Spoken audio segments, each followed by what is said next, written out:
తప్పుడు ప్రకటనలతో విద్యార్థులను మోసం చేస్తున్న ఐఏసీఈ కోచింగ్ సెంటర్పై చర్యలు తీసుకోవాలి. ఓయూ ఐక్య విద్యార్థి సంఘాలు గడ్డి అన్నారంలోని ఐఏసీఈ కోచింగ్ సెంటర్లో CBT2 ఫ్రీ పరీక్ష పేరుతో విద్యార్థుల నుండి రిజిస్ట్రేషన్ నెంబర్స్ తీసుకొని మా కోచింగ్ సెంటర్ నుండి ఆర్ఆర్బీ, ఏఎల్పీ, ఎన్టీపీసీ, CBT1కి అర్హత సాధించారు అని సోషల్ మీడియాలో ప్రచారం చేయడం నేరపూరితమైన చర్యలు అని వారు స్థానిక సరూర్ నగర్ పోలీస్ స్టేషన్లో సీఐ గారికి ఫిర్యాదు చేశారు. ఈ సందర్భంగా వారు మాట్లాడుతూ తప్పుడు ప్రకటనలు ఫలితాలతో విద్యార్థులను మోసం చేస్తూ అక్రమంగా వ్యాపారం చేస్తున్న ఐఏసీఈ కోచింగ్ సెంటర్ యాజమాన్యంపై చర్యలు తీసుకోవాలని అన్నారు. కోచింగ్ సెంటర్లో కోచింగ్ తీసుకొని విద్యార్థులను తమ విద్యార్థులుగా వ్యాపార ప్రకటనలు చేయడం సరైన పద్ధతి కాదని, ఉత్తర భారతదేశానికి సంబంధించిన విద్యార్థులు పేర్లను చూపిస్తూ తప్పుడు పేర్లను తమ కోచింగ్ విద్యార్థులుగా చెప్పుకోవడం మోసపూరితమైన చర్యలుగా వారు తెలిపారు. కేంద్ర ప్రభుత్వం నియమాల ప్రకారం విద్యార్థుల నుండి కన్సర్న్ లెటర్ తీసుకోకుండా ప్రకటనలు చేయడం అమాయకమైన విద్యార్థులను మోసం చేయడం అని వారు తెలిపారు.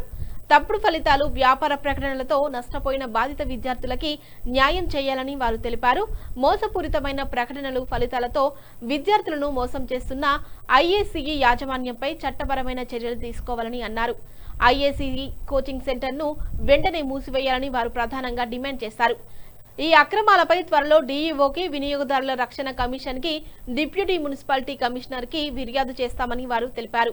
ఈ కార్యక్రమంలో బీసీ స్టూడెంట్స్ ఫెడరేషన్ రాష్ట్ర అధ్యక్షులు కొమ్మరబోయిన సైదులు యాదవ్, డిఎస్ఎఫ్ రాష్ట్ర అధ్యక్షుడు శేషు, పీడీఎస్యు వెంకటేష్, టీఎస్పీ రాష్ట్ర అధ్యక్షుడు బారి అశోక్, టీఎస్కే రాష్ట్ర అధ్యక్షులు ఎన్ఎం శ్రీకాంత్, జనసేన విద్యార్థి నాయకులు బండి నరేష్, మాదిగ దండోరా అధ్యక్షులు నగిరకంటి సైదులు, మాదిగ బీసీ విద్యార్థి సంఘం రాష్ట్ర కన్వీనర్ వీరబోయిన లింగయ్య, బీసీ విద్యార్థిని JAC Mamidala Ravikumar, Madiga youth Jack అధ్యక్షుడు మీసాల మహేష్, బీఆర్ఎస్వి ప్రవీణ్, నక్క సుధీర్, విద్యార్థి నాయకులు చిరంజీవి, వెంబడి గణేష్, సిద్ధు యాదవ్, నరేష్, రవి తదితరులు పాల్గొన్నారు.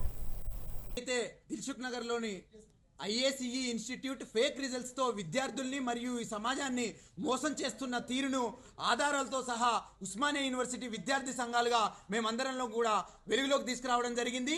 ఆర్ఆర్బి, ఏఎల్పి ఎగ్జామ్ మరియు ఎన్టీపీసీ ఎగ్జామ్ కి సంబంధించినటువంటి స్టూడెంట్స్ వేరే వేరే ఇన్స్టిట్యూట్స్ లో చదివి వేరే ఇన్స్టిట్యూట్స్ లో ఉద్యోగాలు పొందినటువంటి స్టూడెంట్స్ సంబంధించినటువంటి ఫేక్ డీటెయిల్స్ తోటి మా ఇన్స్టిట్యూట్ లోనే చదివిర్రు అని చెప్పి ఫేక్ పబ్లిసిటీ చేస్తూ డిజిటల్ మీడియా ప్లాట్ఫామ్లు మరియు సోషల్ మీడియా ప్లాట్ఫామ్లలో స్పాన్సర్డ్ పోస్టర్ రూపంలో మరియు భారీ హోర్డింగ్స్ రూపంలో మరియు ఫ్లెక్సీల రూపంలో ఫేక్ పబ్లిసిటీ చేస్తూ విద్యార్థి లోకాన్ని, నిరుద్యోగ లోకాన్ని, యావత్ తెలంగాణ సమాజాన్ని కూడా మోసం చేస్తున్నటువంటి తీరు ఐఏసీఈ యాజమాన్యం చేస్తూ ఉన్నది.